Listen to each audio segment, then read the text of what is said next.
ये है south Korea देश, जो भारत से लगभग 4,686 किलोमीटर दूर है। साइज में तो ये देश बस हमारे बिहार और गोवा के बराबर है, पर इकोनॉमिक ग्रोथ के मामले में साउथ कोरिया ने पिछले 60 साल में अमेरिका, चाइना, जापान और बाकी सारी डेवलप्ड इकोनॉमीज को पीछे छोड़ दिया है। पिछले 60 सालों में कोरिया की एवरेज जीडीपी ग्रोथ रेट 10.7% की रही है, जिससे कोरिया की जीडीपी महज $4 बिलियन से $1.64 ट्रिलियन तक पहुंच चुकी है। और पिछले 60 सालों में ऐसी ग्रोथ रेट अचीव करने वाला साउथ कोरिया इकलौता देश है। यहां तक कि सुपर पावर अमेरिका की जीडीपी भी इस दौरान बस 6.3% के एनुअल रेट से ग्रो हुई है। तो आखिर साउथ कोरिया ने ये मिरेकल अचीव कैसे किया? मिरेकल इसलिए क्योंकि 1950 से 1953 तक नॉर्थ कोरिया और साउथ कोरिया के बीच चली कोरियन वॉर में साउथ कोरिया के 50% से भी ज्यादा जो मैन्युफैक्चरिंग फैसिलिटी थी वो डिस्ट्रॉय हो चुकी थी। 40% लोगों के घर और 20% स्कूल बर्बाद हो चुके थे,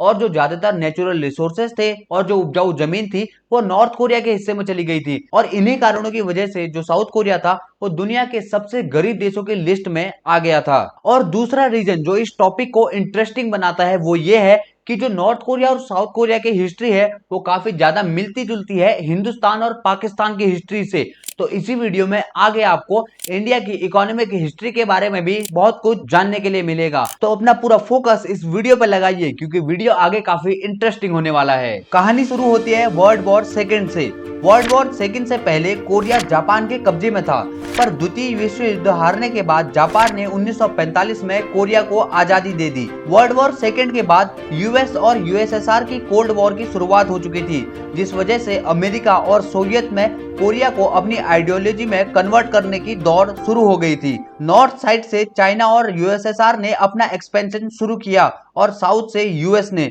जिस वजह से 1945 में कोरिया के दो हिस्से हो गए। नॉर्थ में पावर में आए किम इल सुंग, जो प्रेसिडेंट किम जोंग उन के ग्रैंडफादर थे, और साउथ में पावर में चुने गए सिंगमैन री। पार्टीशन की वजह से ज्यादातर उपजाऊ जमीन और नेचुरल रिसोर्सेज नॉर्थ साइड में चले गए थे, जिस वजह से साउथ कोरिया में ज्यादा पॉवर्टी और अनएम्प्लॉयमेंट था, और नॉर्थ की साइड से आए हुए रेफ्यूजीज की वजह से ये प्रॉब्लम और भी ज्यादा बढ़ गई थी। अब शायद आप लोग समझ चुके होंगे कि क्यों मैं इस सिचुएशन को इंडिया और पाकिस्तान से कंपेयर कर रहा था, क्योंकि इंडिया और पाकिस्तान का भी पार्टीशन हुआ था, जिस पार्टीशन के बाद ज्यादातर जो उपजाऊ जमीन थी वो पाकिस्तान के हिस्से में चली गई थी, और इसी वजह से आजादी के बाद का जो समय था वो इंडिया के लिए ज्यादा कठिन था पाकिस्तान के कंपैरिजन में। इसके बाद 1950 में यूएसएसआर और चाइना की मदद से नॉर्थ कोरिया साउथ कोरिया पर हमला कर देता है और ज्यादातर हिस्से को कब्जा लेता है। पर अमेरिका और यूएन साउथ कोरिया की मदद के लिए आते हैं, जिससे साउथ कोरिया अपनी सारी लैंड को रिक्लेम कर लेता है, और 1953 में इस वॉर को रोक दिया जाता है। इस वॉर के कारण साउथ कोरिया की 50% मैन्युफैक्चरिंग फैसिलिटी बर्बाद हो जाती है, 40% घर और 20% स्कूल डिस्ट्रॉय हो जाते हैं, जिस वजह से साउथ कोरिया पहले से भी बुरी हालत में चला जाता है। 1948 से 1960 तक साउथ कोरिया में सिंगमैन री ही प्रेसिडेंट रहते हैं। इसका मेन गोल साउथ कोरिया की डेवलपमेंट करना नहीं, बल्कि अपनी पावर को मेंटेन करना था। साथ ही यूएस की तरफ से आने वाली फॉरेन एड को भी ये अपने फायदे के लिए यूज करता था। इसने साउथ कोरिया की करेंसी को काफी ज्यादा वैल्यूएशन पर रखा था, जिससे ये यूएस से आने वाली एड को इंक्रीज कर रहा था, क्योंकि यूएस कोरिया के डेवलपमेंट के साथ साथ वहां रह रही अपनी मिलिट्री के लिए भी डॉलर्स को भेजता था। इसको एक एग्जांपल से आपको समझाता हूं। जैसे मान के चलो कि $1 का प्राइस जो है वो 20 वॉन है, तो अगर कोरिया को 1 लाख वॉन की जरूरत है तो यूएसए $5,000 को भेज देगा। पर अगर मान के चलो कि जो कोरिया है वो अपने वॉन का प्राइस डिक्रीज करके 10 वॉन पर डॉलर कर देता है, तो इसी 1 लाख वॉन के लिए अमेरिका को $10,000 भेजने पड़ेंगे। और इसी तरीके से जो सिंगमैन री था और साउथ कोरिया था वो यूएसए को भी चूना लगा रहा था, और यूएसए भी इस प्रॉब्लम से काफी ज्यादा परेशान था, क्योंकि अगर ये प्रॉब्लम सॉल्व हो जाती तो यूएसए का पैसा बचता, जिस पैसे को वो बाकी की कोल्ड वॉर में यूज कर सकता था। पर जो फॉरेन एक्सचेंज रेट्स होते हैं वो दो धारी तलवार होते हैं, और साउथ कोरिया के साथ भी यही हुआ। इस सेम स्ट्रेटेजी की वजह से जो साउथ कोरिया के एक्सपोर्ट्स थे वो काफी तेजी से गिरने लग गए। जहां 1953 में साउथ कोरिया ने $40 मिलियन के गुड्स को एक्सपोर्ट किया था, यह नंबर 1958 में गिरकर महज $16 मिलियन रह गया था। कोरियन गवर्नमेंट का यूएसए के गवर्नमेंट को कोऑपरेट ना करने की वजह से यूएसए ने कोरिया को भेजे जाने वाली फॉरेन एड का जो अमाउंट था उसको धीरे धीरे घटाना शुरू कर दिया था। जहां 1957 में कोरिया को $383 मिलियन दिए गए थे, वो 1959 में घटकर $222 मिलियन हो गए थे, जिससे गवर्नमेंट से परेशान होकर कोरिया में प्रोटेस्ट होने शुरू हो गए थे, जिससे 1960 में इलेक्शन हुए और सिंगमैन री को पावर से हटाकर चेंग म्योन प्राइम मिनिस्टर बने। नई गवर्नमेंट देश में बदलाव करना चाहती थी और प्रो यूएसए थी, जिस कारण से चेंग के आते ही यूएसए ने $35 मिलियन का स्पेशल पैकेज कोरिया के लिए अनाउंस कर दिया था अगर कोरिया अपनी करेंसी को डिवेल्युएट करता है तो। चेंग गवर्नमेंट ने ऐसा किया भी। जनवरी 1961 में $65 पर वॉन को घटाकर 100 वॉन पर डॉलर किया गया, जिसे एक महीने बाद ही फिर से घटाकर 130 वॉन पर डॉलर सेट कर दिया गया और इसका सीधा सीधा असर साउथ कोरिया के एक्सपोर्ट पर भी पड़ा, जो 1959 में सिर्फ $19.8 मिलियन थे, जो 1960 में बढ़कर $32.8 मिलियन और 1961 में बढ़कर $40.9 मिलियन पहुंच गए थे, जिससे कोरिया की एक्सपोर्ट मैन्युफैक्चरिंग इंडस्ट्री ग्रो करने लग गई थी। अब आप सोच रहे होंगे यार कि शुरुआत में तो मैं कह रहा था कि जो कोरिया है उसने ग्रोथ के मामले में यूएसए को भी पीछे छोड़ दिया और यहाँ तो जो कोरिया है वो यूएसए की दी हुई एड पर पल रहा है। दरअसल जो कोरिया है उसकी असली ग्रोथ होनी जो शुरू हुई थी वो 1961 के बाद हुई थी। 1961 में वहां के मिलिट्री जनरल पाक चुंग ही ने मिलिट्री कू किया और सत्ता को अपने कंट्रोल में कर दिया और इसी के बाद से कोरिया ने काफी तेजी से ग्रोथ करना शुरू कर दिया था। पर इस मिलिट्री कू की वजह से अमेरिका काफी ज्यादा नाखुश था, क्योंकि अमेरिका डेमोक्रेसी को सपोर्ट करता था और वो इसी आइडियोलॉजी को पूरी दुनिया में अलग अलग तरीके से प्रमोट भी कर रहा था। और यहाँ ये कहानी फिर से इंडिया और पाकिस्तान की कहानी से जुड़ जाती है, पर एक छोटे से ट्विस्ट के साथ। जहां कोरिया में अमेरिका ने साथ दिया साउथ कोरिया का और साउथ कोरिया की मदद करी डेवलप होने में, वहीं अमेरिका ने इंडिया और पाकिस्तान में गलत साइड बाजी लगाई।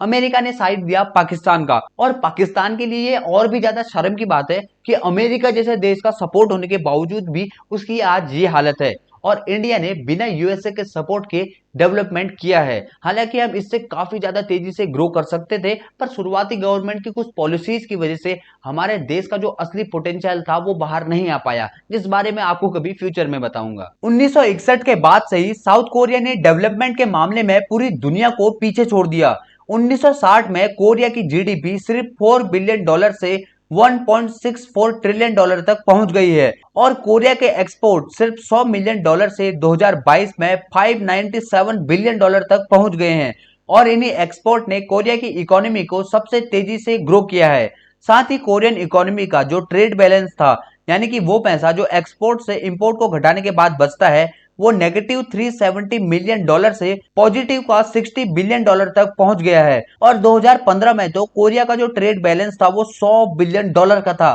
कॉन्टेक्स्ट के लिए आपको बता दूं कि इंडिया का जो ट्रेड बैलेंस था 2018 में वो नेगेटिव का $110 बिलियन था, जो 2022 में बढ़कर नेगेटिव का $150 बिलियन हो गया है और जब से हमारा देश बना है ना, ये तब से नेगेटिव में ही चल रहा है। खैर, अगर बात करें साउथ कोरिया की, तो ऐसा नहीं था कि मिलिट्री कू होने के बाद ही अचानक से साउथ कोरिया की इकोनॉमी डेवलपमेंट करने लग गई थी। पहले 2 साल यानी कि 1961 और 1962 के जो 2 साल थे, उसमें साउथ कोरिया की इकोनॉमी ने काफी ज्यादा उतार चढ़ाव देखे थे, क्योंकि जो यूएसए का दबाव था वो मिलिट्री कू के बाद से काफी ज्यादा बढ़ गया था और जो यूएस से आने वाली फॉरेन एड थी वो भी लगभग बंद हो गई थी। और इसी के साथ जो नए मिलिट्री जनरल थे पाक चुंग ही, उनकी जो नई इकोनॉमिक पॉलिसीज भी थी वो भी अच्छे से काम नहीं कर रही थी। तो सबसे पहले जानते हैं कि ये 2-2.5 साल कोरिया की इकोनॉमी में क्या उतार चढ़ाव आए, फिर जानेंगे वो कारण और वो फैक्टर जिनकी वजह से कोरिया ने इतनी ज्यादा तेजी से ग्रोथ करी। पाक चुंग ही ने कोरिया में पावर में आने के बाद ही एक्सपोर्ट लेड इकोनॉमिक ग्रोथ के मॉडल को अप्लाई किया,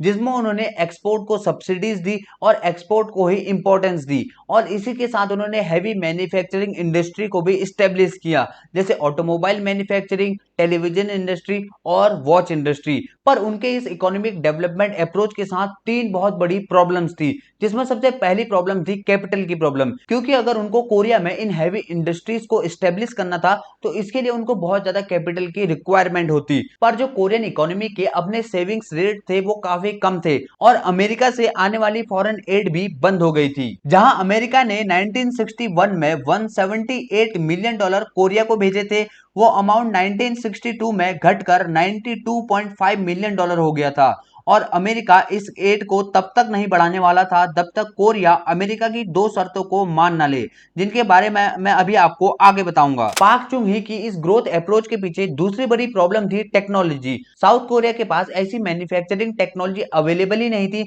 जिससे वो इस अच्छे गुड्स को प्रोड्यूस कर सके, और वहां की जो लेबर थी वो भी इतनी ज्यादा स्किल्ड लेबर नहीं थी जो कि इतने ज्यादा कॉम्प्लेक्स आइटम्स को मैन्युफैक्चर कर सके। और तीसरी बड़ी प्रॉब्लम थी कि इन प्रोडक्ट्स को मैन्युफैक्चरिंग करने के लिए ज्यादातर जो पार्ट्स थे वो साउथ कोरिया को इंपोर्ट करने पड़ रहे थे, जिस वजह से जो साउथ कोरिया का इंपोर्ट बिल था वो काफी तेजी से ग्रो हो रहा था। जहां 1961 में साउथ कोरिया ने 316 मिलियन डॉलर के सामान को इंपोर्ट किया था, यह अमाउंट 1963 में बढ़कर 560 मिलियन डॉलर हो गया था, और इस इंपोर्ट की पेमेंट कोरिया अपने फॉरेन एक्सचेंज डिपॉजिट से कर रहा था, जो 1962 में 214 मिलियन डॉलर से घटकर 1963 में 107 मिलियन डॉलर हो गए थे, और 2 ही साल में कोरिया की इकोनॉमी बद से बदतर हो गई थी। इसके बाद पाक चुंग ही इस बिगड़ती सिचुएशन से घबराकर 1963 में अमेरिका की वो दोनों शर्तें मानने के लिए तैयार हो जाते हैं, जिसमें से पहली शर्त थी कि अमेरिका चाहता था साउथ कोरिया में एक इलेक्शन हो और एक नया प्रेसिडेंट डेमोक्रेटिक तरीके से चुना जाए, और दूसरी शर्त थी कि कोरिया अपने देश में नए इकोनॉमिक रिफॉर्म्स लाए ताकि जो कोरिया की इकोनॉमी की फाउंडेशन है उसको स्ट्रॉन्ग करा जा सके और साउथ कोरिया की इकोनॉमी को सेल्फ सफिशिएंट बनाया जा सके ताकि यूएस पर उसकी डिपेंडेंसी कम हो सके। मार्च 1963 में पाक चुंग ही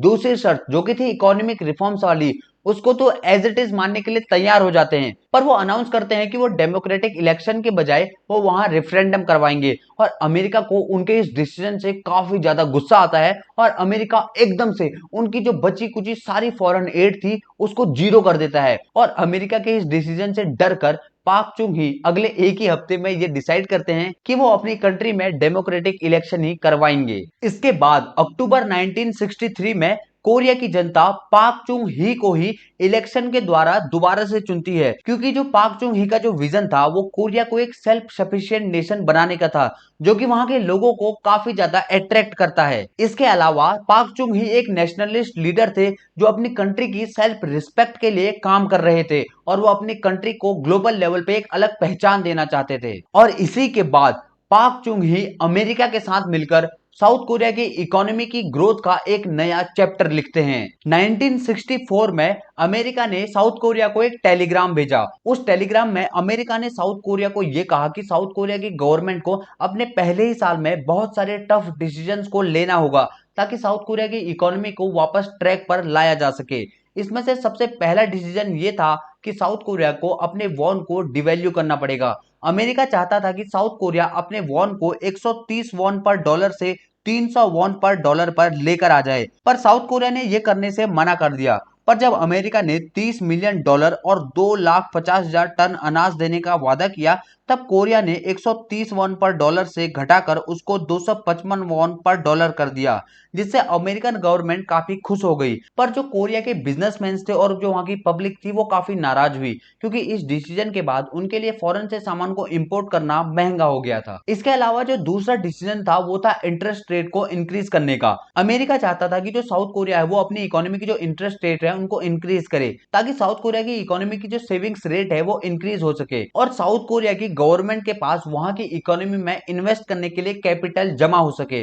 पर इस डिसीजन से भी वहां के जो बिजनेसमैन थे वो काफी ज्यादा नाराज थे, क्योंकि इस डिसीजन के बाद वहां के बिजनेसमैन के लिए लोन लेना काफी ज्यादा महंगा हो गया था। पर यह डिसीजन भी वहां की इकोनॉमी के लिए काफी ज्यादा फायदेमंद रहा, क्योंकि जहां 1960 में कोरिया की इकोनॉमी का जो सेविंग्स रेट थी वो 1% थी टोटल जीडीपी का, जो 1990 में बढ़कर 30% हो गई थी टोटल जीडीपी का, जो कि अपने आप में एक बहुत अच्छा और बहुत बड़ा नंबर है। इसके अलावा तीसरा डिसीजन था कोरियन इकोनॉमी को लिबरलाइज करने का और जापान के साथ बायलैटरल ट्रेड को इंक्रीज करने का, और इस एक पॉइंट से पूरे देश में पाक चुंग ही के खिलाफ प्रोटेस्ट होने लग गए थे, क्योंकि कोरिया के लोग जापानीज लोगों के लिए अपने बॉर्डर को खोलना नहीं चाहते थे, बिकॉज 1910 में जापान ने इसी तरीके से कोरिया पर कब्जा किया था, और साथ ही लिबरलाइजेशन की वजह से कोरियन बिजनेसमैन के लिए कंपटीशन इंक्रीज हो गया था। पर पाक चुंग ही ने इतनी प्रॉब्लम्स के बाद भी इन सारे डिसीजंस को लिया और इसके बाद उन्होंने जापान के साथ ट्रेड भी किया,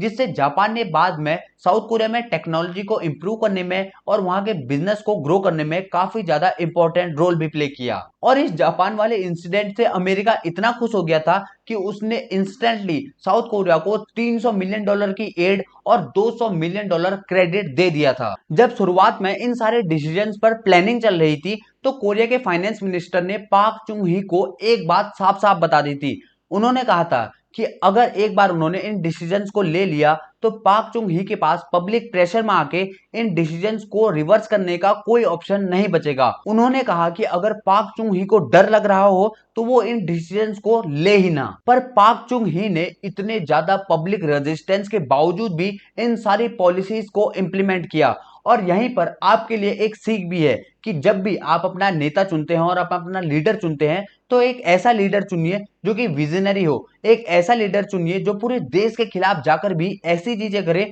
जो देश के लिए इंपॉर्टेंट हो, ना कि ऐसी चीजें करे जिससे देश के लोग खाली खुश हो रहे हो। एक ऐसा लीडर चुनिए जो देश को आगे ले जाने के लिए कुछ भी कर सकता हो, ना कि अपनी पार्टी को आगे ले जाने के लिए। इसके अलावा साउथ कोरिया ने एक कॉम्प्रिहेंसिव पॉलिसी अपनाई जिसके अंतर्गत उसने अपने बिजनेसमैन को कहा कि वो ऐसे प्रोडक्ट को ज्यादा बनाए जो उनके देश के साथ साथ फॉरेन की मार्केट में भी बिक सके, ताकि उनके एक्सपोर्ट्स ग्रो हो सके, जिसका असर शुरुआत से ही दिखना शुरू हो गया था। कोरिया के एक्सपोर्ट 1963 में $87 मिलियन से बढ़कर 1964 में $120 मिलियन और 1965 में $175 मिलियन हो गए थे। और इन्हीं सारे स्ट्रेटजीज की और पॉलिसीज की वजह से और इतने ज्यादा उतार चढ़ाव और स्ट्रगल के वजह से साउथ कोरिया आज एक डेवलप्ड नेशन की सूची में शामिल हो पाया है, जिस कारण से साउथ कोरिया ने अपने ज्यादातर फॉरेन डेट्स को पे कर दिया है और अपनी कंट्री को इतना स्ट्रांग बनाया है। और Korea ship building, car manufacturing, semiconductor और डिफेंस जैसे सेक्टर्स में एक अच्छी खासी मार्केट शेयर को होल्ड करता है। पर क्या आप मारुति सुजुकी और इंदिरा गांधी की एक डार्क हिस्ट्री के बारे में जानते हैं? अगर नहीं जानते तो आप इस वीडियो पे क्लिक करके ये सब कुछ जान सकते हैं। वीडियो अच्छा लगा हो तो वीडियो को लाइक कर दीजिए। मैं अकेला रिसर्च, एडिटिंग, स्क्रिप्टिंग, शूटिंग ये सारी चीजें मैनेज करता हूं, तो मेरे काम अगर आपको अच्छा लग रहा है तो चैनल को सब्सक्राइब कर दीजिए मुझे सपोर्ट करने के लिए। और मैं मिलता हूं आपसे ऐसी ही किसी और इंटरेस्टिंग और इंफॉर्मेटिव वीडियो में। तब तक के लिए जय हिंद, वंदे मातरम।